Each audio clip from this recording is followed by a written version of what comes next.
No livro de Gálatas, nós vamos estar hoje falando sobre o nosso resgatador.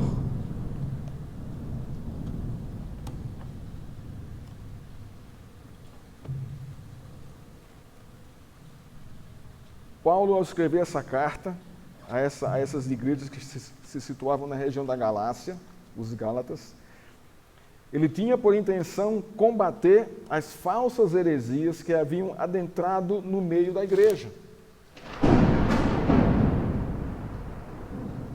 O fato é que Paulo funda essa igreja na sua primeira viagem missionária e no percurso do caminhar dessa igreja, os judeus, trazem novas doutrinas para a igreja, introduzindo cerimonialismo, quando, na verdade, Cristo era suficiente. Então, no contexto da carta, de um modo geral, esses judeus que estavam dentro da igreja estavam dizendo que a salvação pela fé em Cristo não é suficiente. É necessário se acrescentar mais coisas. A circuncisão, é necessário se acrescentar as cerimônias ritualísticas de adoração a Deus. Então, Paulo se levanta, para trazer à igreja, reavivar na igreja o resgate que Cristo fez por eles. Que não foi a lei que fez isso. Não foi a lei que resgatou esse povo do pecado, mas foi Cristo quem resgatou esse povo do pecado. É tanto que o verso central dessa carta, que traduz todo o objetivo de Paulo, está no capítulo 5, verso 1, quando ele diz: para a liberdade foi que Cristo nos libertou. Por isso, permaneçam firmes e não se submetam de novo a jugo de escravidão. Qual seria aqui o jugo de escravidão? Voltar outra vez ao ritualismo judaico para a salvação. Circuncisão, guarda das festas, comida e etc. Tudo isso, tudo que estava posto na lei cerimonial que Cristo, quando morreu, quebrou essa lei. Essa lei não existe mais em nosso meio. A lei cerimonialista não é mais, não está mais em vigor em nossos dias. Porque nós vivemos agora por fé, não mais por meio da lei cerimonialista. Então, esse é o ponto aqui. Então, Paulo vai avivar a igreja dos Gálatas justamente nesse tema. Nesse tema de que Cristo os resgatou para a liberdade. Para a liberdade. Que liberdade? A liberdade de cultuar a Deus segundo a doutrina, sem mais os parâmetros da lei. Isso não é mais necessário. A liberdade cristã é justamente essa. Nós não mais precisamos de usos e costumes, de come isso, não come aquilo, de usa isso, não usa aquilo. Nós não precisamos mais de rituais de celebração para adorar a Deus. Não precisamos mais cumprir, ter aqui no nosso templo aqui o candelabro, a bacia, símbolos que eram usados no Velho Testamento, no templo e no tabernáculo, que ali representava o cerimonialismo para o culto a Deus. Nós também não precisamos mais colocar a mão sobre animais para oferecer, para orar e serem sacrificados em favor dos nossos pecados. Por quê? Porque Cristo cumpriu essa lei. E nos trouxe a liberdade de adorá-lo, livre disso. Então, o texto que nós vamos ler hoje aqui está no capítulo 4, versos 4 e 5, que diz assim. Não, vamos ler até o verso 7. Gálatas 4 a 7. Vai falar sobre como essa liberdade chegou aos cristãos, para que ele traz um rememorar. Paulo traz à igreja dos Gálatas, olha, foi isso que Cristo fez, permaneçam nisso. Diz assim: mas quando chegou a plenitude do tempo, Deus enviou seu Filho, nascido de mulher, nascido sob a lei, para resgatar o que estavam sob a lei. Quem? Os judeus e os gentios. A igreja dos Gálatas. A fim de que recebêssemos, aí vem aqui os objetivos, os propósitos, recebêssemos a adoção de filhos. E porque vocês são filhos, Deus enviou o Espírito de seu Filho ao nosso coração, e esse Espírito clama, Abba, Pai. Assim, você já não é mais escravo, porém filho, e sendo filho também é herdeiro por Deus. Então, a ideia de Paulo aqui é resgatar justamente o evangelho no coração dos Gálatas, mais uma vez, trazendo para ele a liberdade a qual Cristo os chamou. Qual é, irmãos, a mensagem central das Escrituras? De Gênesis a Apocalipse. Quando nós lemos Gênesis 3,15, nós vamos entender e nós vamos poder responder a essa pergunta. Qual é a mensagem central das Escrituras? Diz Gênesis 3,15: porém, inimizade entre ti e a mulher, entre a tua descendência e o seu descendente. Esse te ferirá a cabeça e tu lhe ferirás o calcanhar. Aqui está a mensagem central das Escrituras. De Gênesis a Apocalipse, toda a Escritura vai pontuar, vai revelar, vai trazer numa progressão a realidade desse versículo em Gênesis 3,15. Dessa profecia de Deus. De quem esse texto está falando, irmãos? Gênesis 3,15. Fala de Jesus Cristo. Do que o texto está falando? De quem e do que o texto está falando? Fala do resgate do pecado. Isso é logo após o juízo de Deus sobre a serpente, Adão e Eva.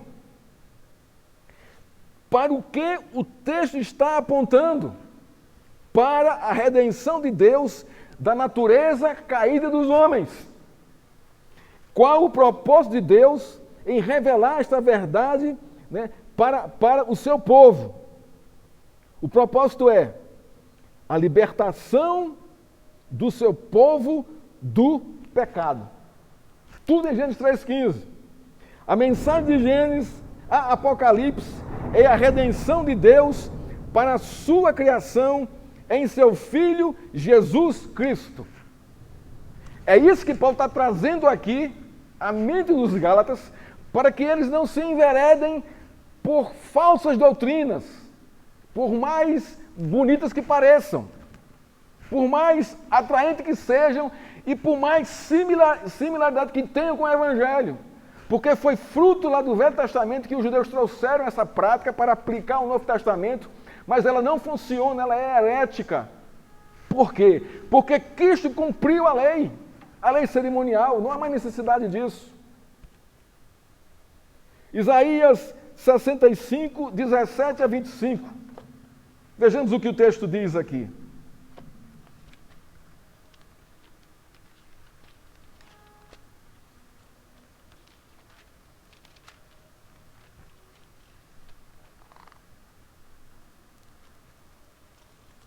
Sessenta e cinco, do verso 17 a 25.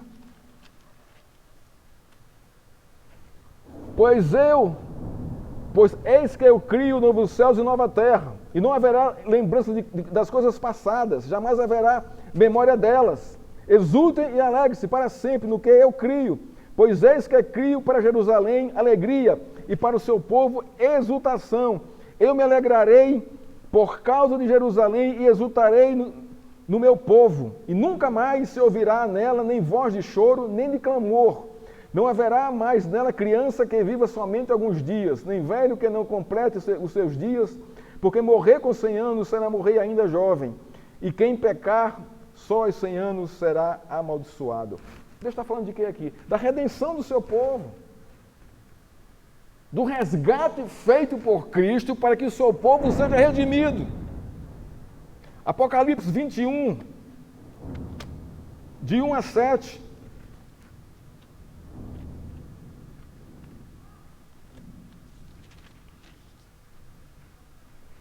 Isso aqui é João testemunhando. E vi novo céu e nova terra, pois o primeiro céu e a primeira terra passaram, e o mar já não existe. Vi também a cidade santa, a nova Jerusalém, que descia do céu da parte de Deus, preparada como uma noiva, enfeitada para o seu noivo.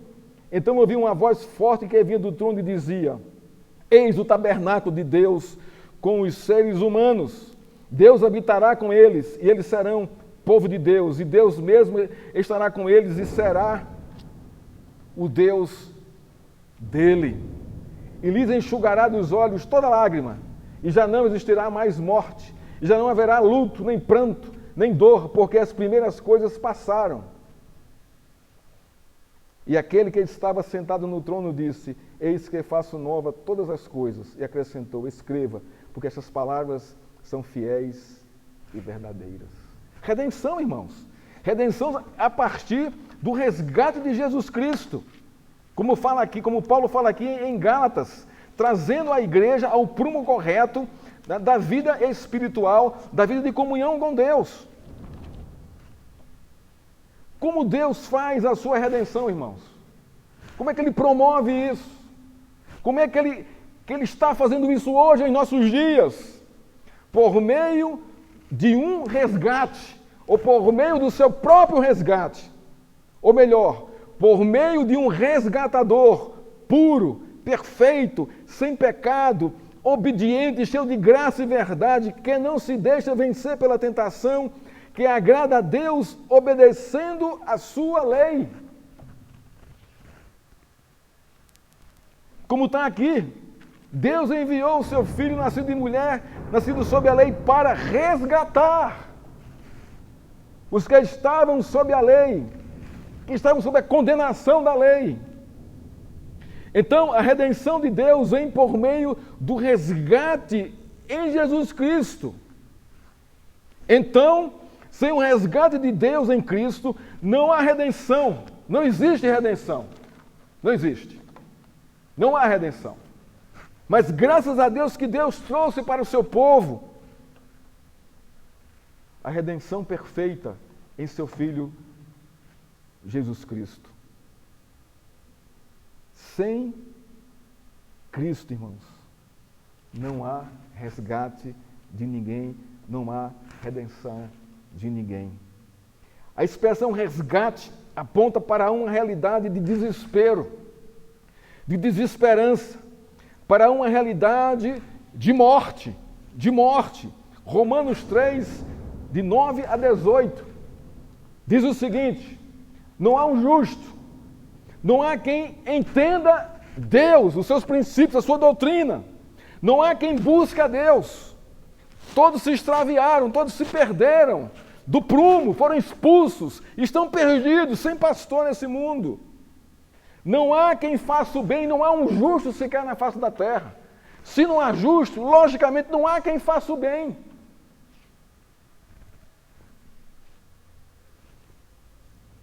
Esse aqui é um ponto, irmãos, de difícil entendimento da humanidade. Porque a leitura que a humanidade faz das pessoas são pelos seus atos de misericórdia, não pela natureza do coração do homem. É uma leitura falsa. É uma leitura irreal. Porque por mais bondade que o homem faça, por mais misericordioso que ele seja, por mais piedoso que ele seja, a sua natureza é corrompida pelo pecado. E esses atos de bondade, misericórdia, piedade, Deus não aceita, porque estão manchados pelo pecado. A não ser que Cristo resgate do seu pecado, e aí sim, ele vai ser restaurado para as boas obras em Cristo. Aí Deus recebe os seus atos de misericórdia, de piedade e de bondade, feitos em Cristo. A condição humana em Romanos 3, de 9 a 18, escrita por Paulo, é uma condição humana desesperadora. Desesperadora.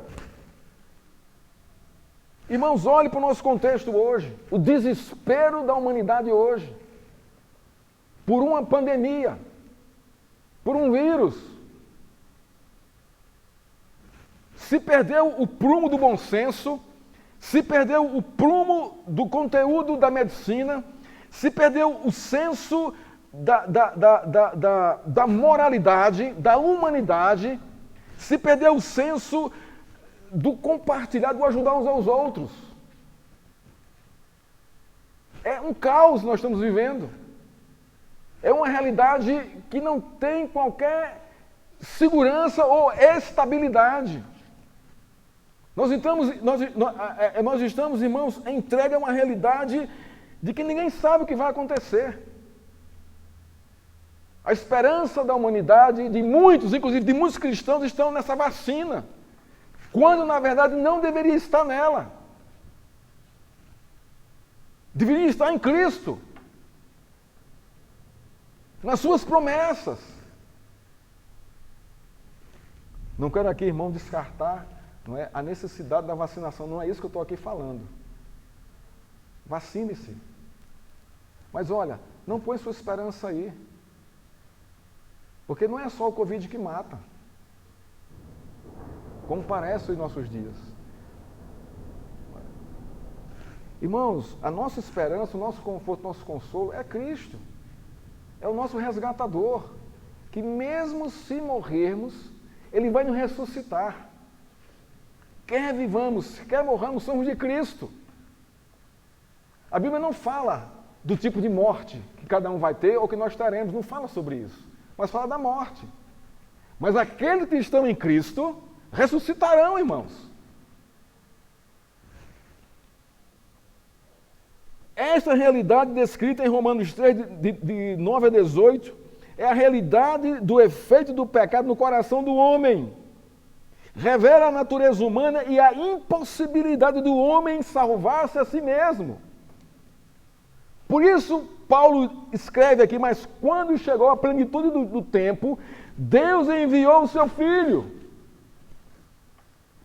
Deus viu tanto a necessidade do resgate, da restauração, da redenção do homem, que Ele enviou o seu Filho para isso. Mas parece que os Gálatas, no contexto do texto, não estavam entendendo essa realidade. Estavam se deixando contaminar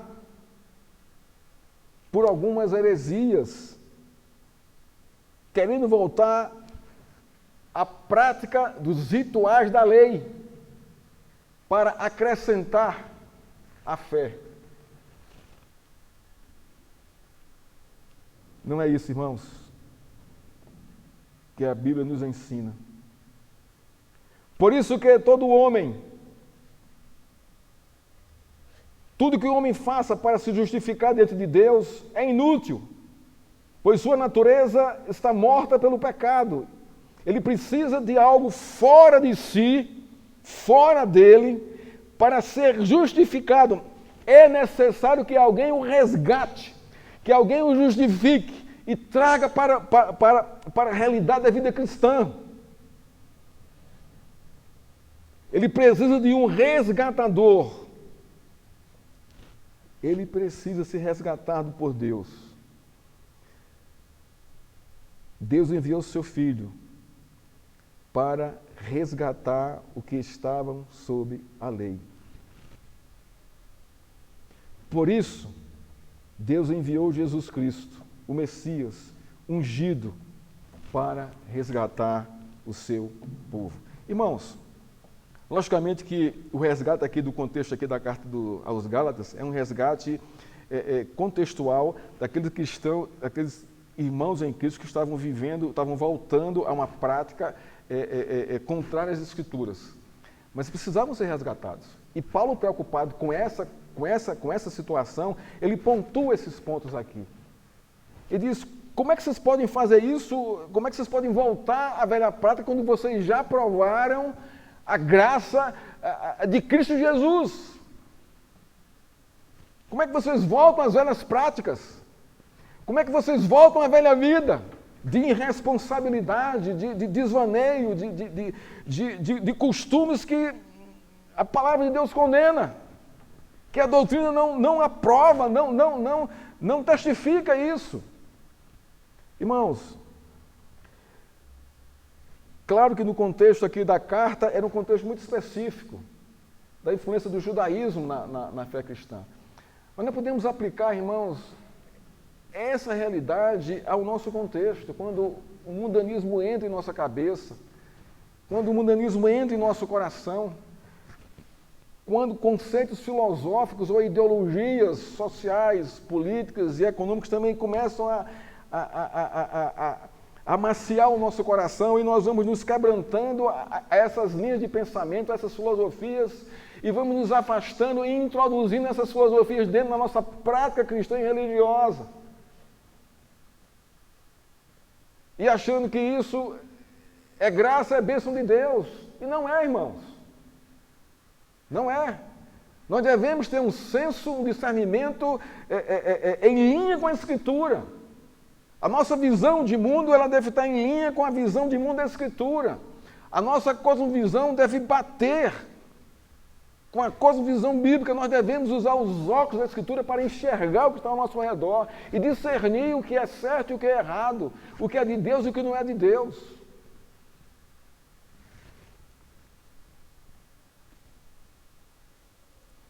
Jesus é enviado como resgatador. Não importa se você tenha 1 ano de crente, 2, 3, 10, 15, 50 anos de crente, você vai precisar de um resgatador. Porque a nossa natureza, ela é tendenciosa à rebelião, a não seguir aquilo que está na Escritura. E nós precisamos de que alguém nos traga de volta, nos levante e nos traga à mente. Olha, Deus enviou na plenitude dos tempos seu Filho. Veio sob a lei para cumprir a lei, para morrer em seu lugar por causa da lei, para que você fosse liberto dessa lei. Ele veio para resgatar todos os que estavam sob a condenação da lei. E aí estava eu e você nesse contexto aí. Estávamos nós nesse contexto aí.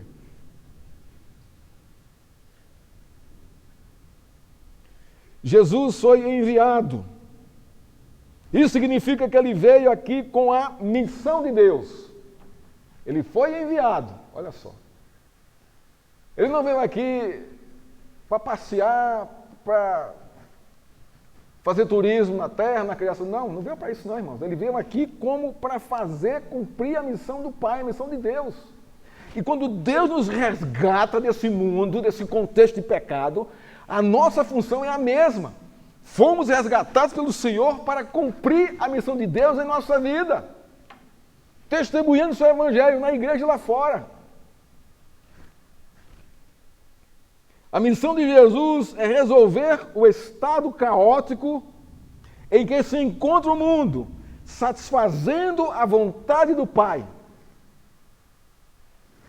Qual é a nossa missão, irmãos, como crentes do Senhor Jesus Cristo? Satisfazer a vontade do Pai. Como? Com o nosso testemunho, irmãos. Com a nossa vida piedosa, com a nossa vida de adoração, de comunhão, com a nossa vida de comunhão na igreja, de oração, de meditação, de intercessão. O homem corrompido pelo pecado está destruído de qualquer capacidade de mudar a sua situação. Ele marcha para a sua autodestruição, numa vida de completa alienação de Deus. Assim nós vivíamos. Olha só o que ele fala aqui no verso 8 aqui, do capítulo 4 de Gálatas. Mas no passado, quando não conheciam a Deus, vocês eram escravos de deuses que por natureza não são deuses. Éramos escravos da idolatria. Que liberdade há numa escravidão de idolatria? Nenhuma. Você é escravo daquilo que você adora. E Deus veio quebrar essa escravidão da nossa vida.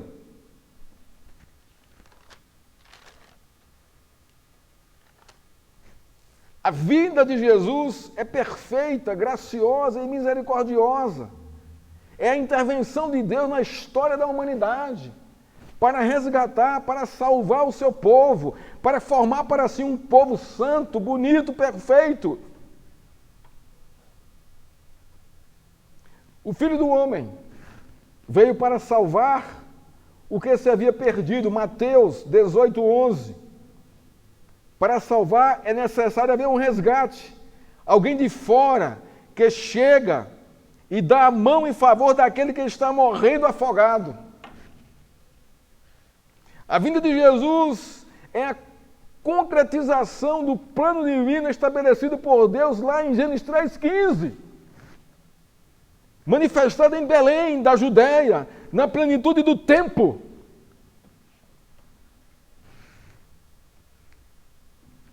O ato do Pai enviar o resgatador Jesus é o desfecho da história da graça. É o supremo ato da misericórdia de Deus e a manifestação mais abundante do amor de Deus para com seu povo, para com sua criação.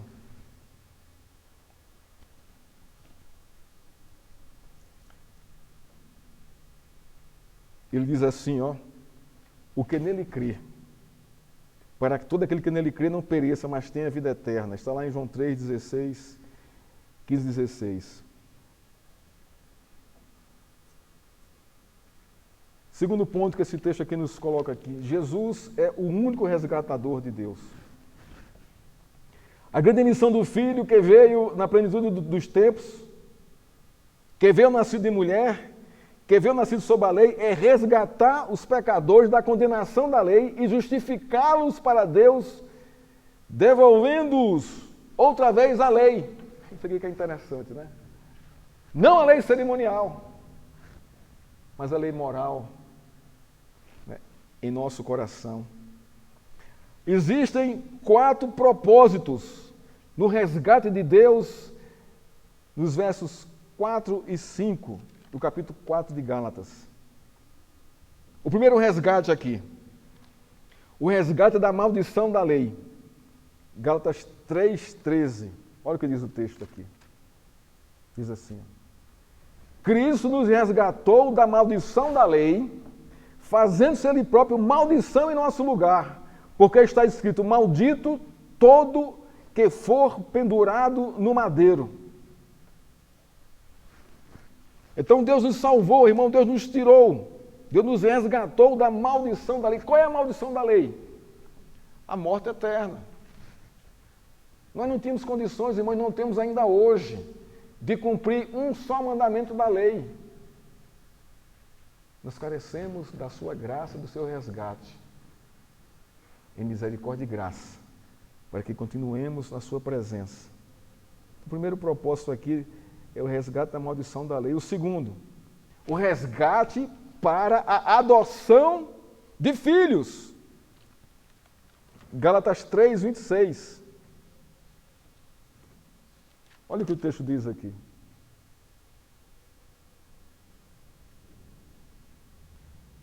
Pois todos vocês são filhos de Deus, mediante a fé em Cristo Jesus.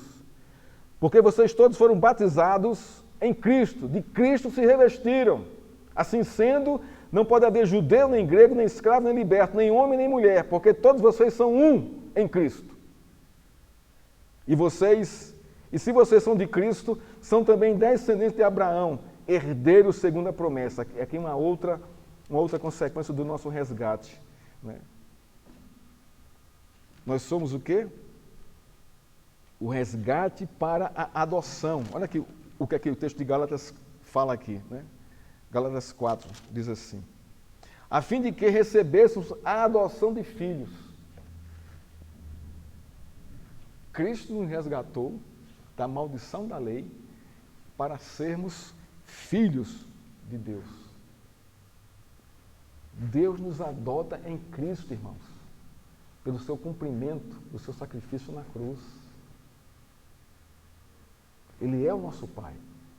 Nós temos um Pai. Ele nos chama de filhos. Ele nos chama de filho e nós o chamamos de Pai. Tudo isso provém do resgate de Deus em Cristo.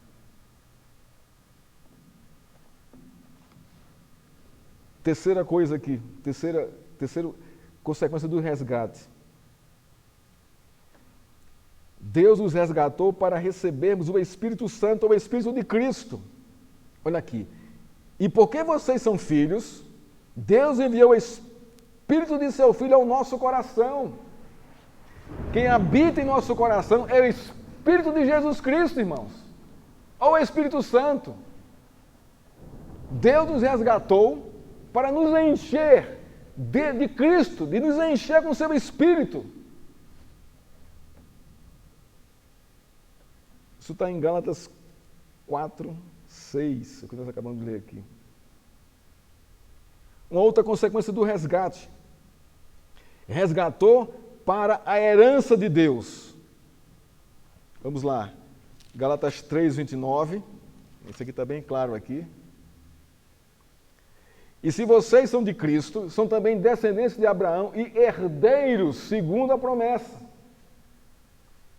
E para fortalecer esse entendimento, Paulo fala aqui também no verso 7 do capítulo 4, assim você já não é mais escravo, porém filho, e sendo filho, também é herdeiro por Deus. Nós temos uma herança, irmãos, que nós nem sabemos o tamanho dela, a dimensão dela, a preciosidade dela.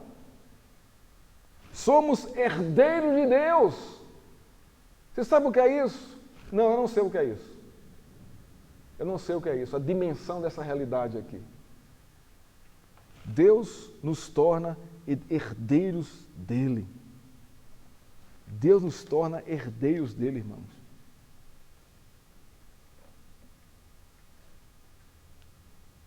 Efésios, capítulo 1, verso 14, diz o seguinte, falando aqui da herança. O Espírito Santo também, chamado de penhor da nossa herança, é a garantia de que somos herdeiros de Deus. Efésios 1,14. Volta lá. Algumas páginas para trás do livro de Gálatas. Nós temos o livro de Efésios.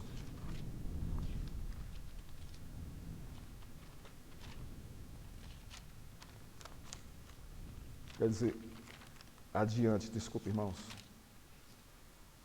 Gálatas, Efésios 1,14. O Espírito é o penhor da nossa herança, até o resgate da sua propriedade em louvor da sua glória. Que resgate esse aqui que Paulo está falando aqui, irmãos?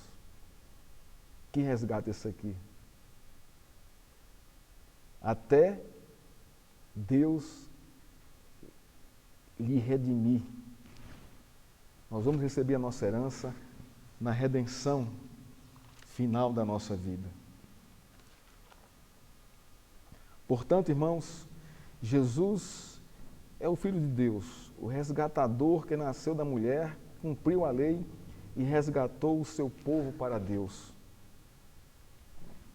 Essa é a verdade que Paulo está chamando aqui os Gálatas, para não se envolverem outra vez com práticas que não têm nada a ver com a doutrina e com a liberdade em Cristo Jesus.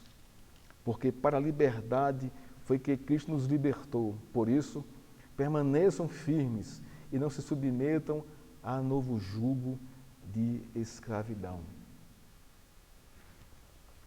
Irmãos, concluindo nossa meditação de hoje,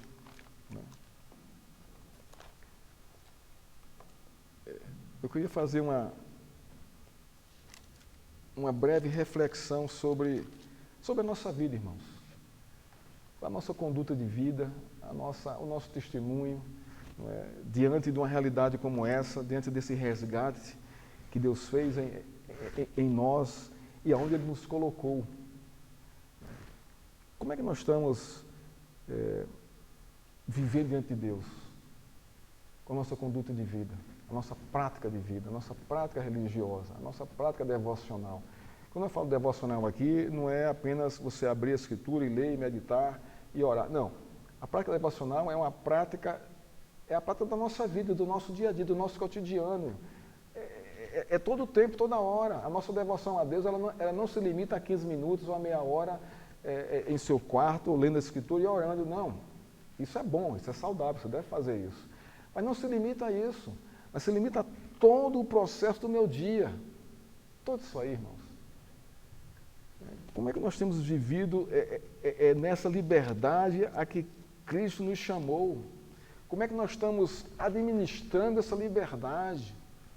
Como é que nós estamos vivendo esse contexto, sem um peso da lei, sem um peso da culpa, sem um peso das cerimônias, das normas? Como é que nós estamos desfrutando, irmãos, dessa gozo, dessa alegria? Porque muitos cristãos, muitos crentes têm uma vida, irmãos, que parece mais um peso, parece mais uma escravidão do que a própria liberdade cristã que Deus nos chama. Porque não entendeu o que Cristo fez na sua vida. Ou falta luz no seu entendimento. Irmãos, quando eu leio um texto como esse aqui, de Efésios 4, meu coração se alegra demais, vendo aqui o propósito de Deus para a vida do seu povo. Propósitos graciosos, irmãos, propósitos divinos, do alto, do céu, do seu trono. E nós, muitas vezes, nós nos perdemos no nosso mundinho, na nossa bolha, na nossa bolha religiosa, no nosso mundinho espiritual, envolvido em conceitos, em tradições que não testificam com a Escritura. Deus aqui é muito claro no resgate de Cristo, muito claro, a fim de recebermos a adoção, o seu Espírito e a sua herança. Há motivos, irmãos, de nós nos alegrarmos profundamente no Senhor, mesmo diante dessa situação de pandemia, de desgoverno, de descontrole, de causa de não ver uma solução lá na frente, porque não é isso que vai resgatar a nossa vida. A humanidade não vai promover o resgate de ninguém. A humanidade não vai restaurar nada. A humanidade não vai redimir nada. A sociedade não vai redimir nada, que ela não pode, ela não tem poder para fazer isso. Veja o seu boletim aí.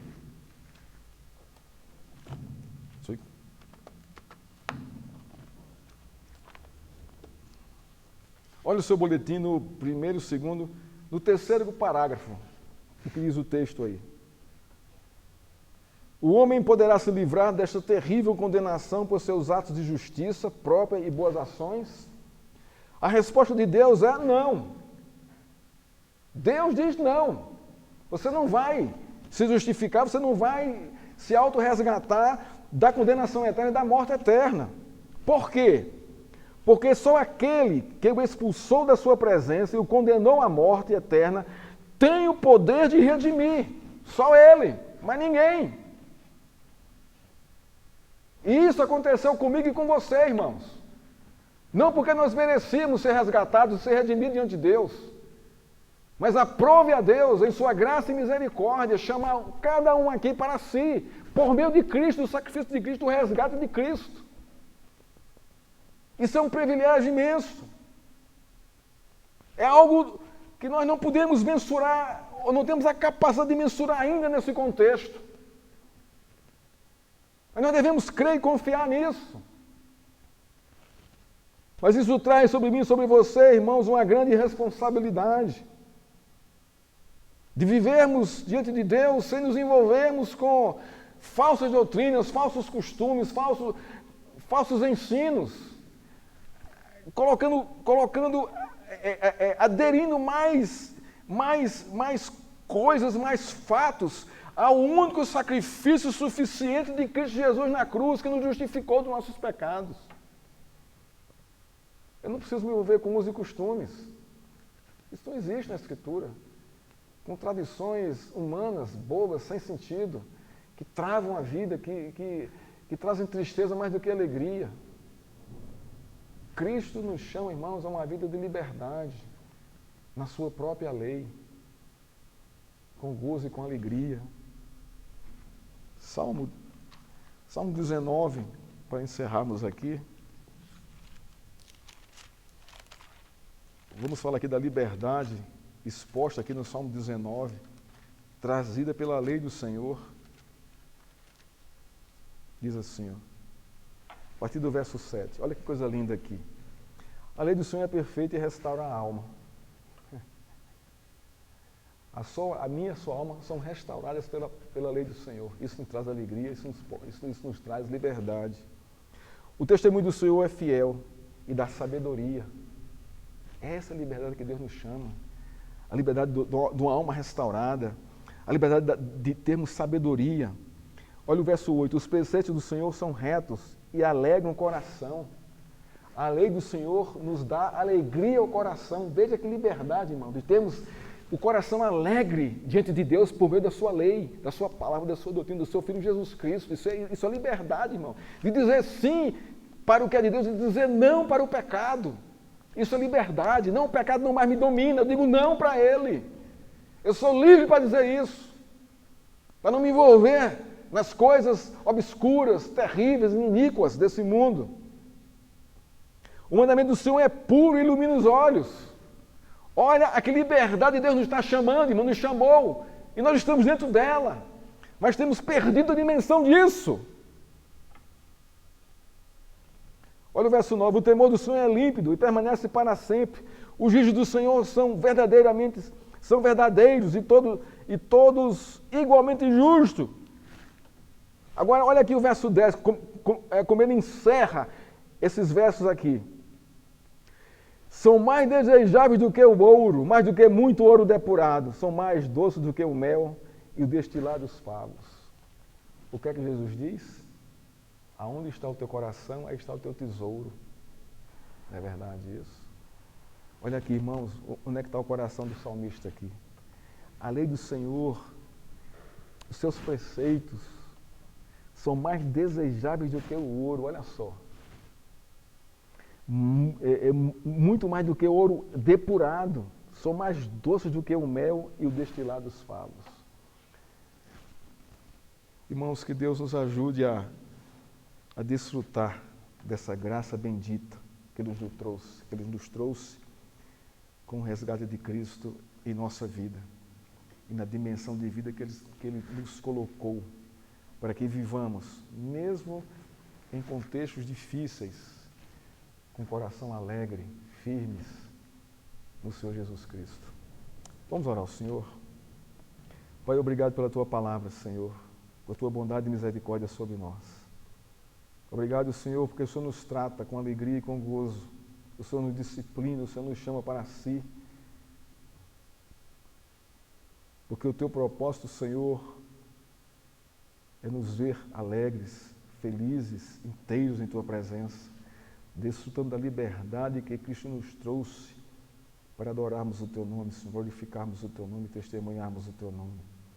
Ó Deus, obrigado por quem Tu és, obrigado por Cristo, Senhor.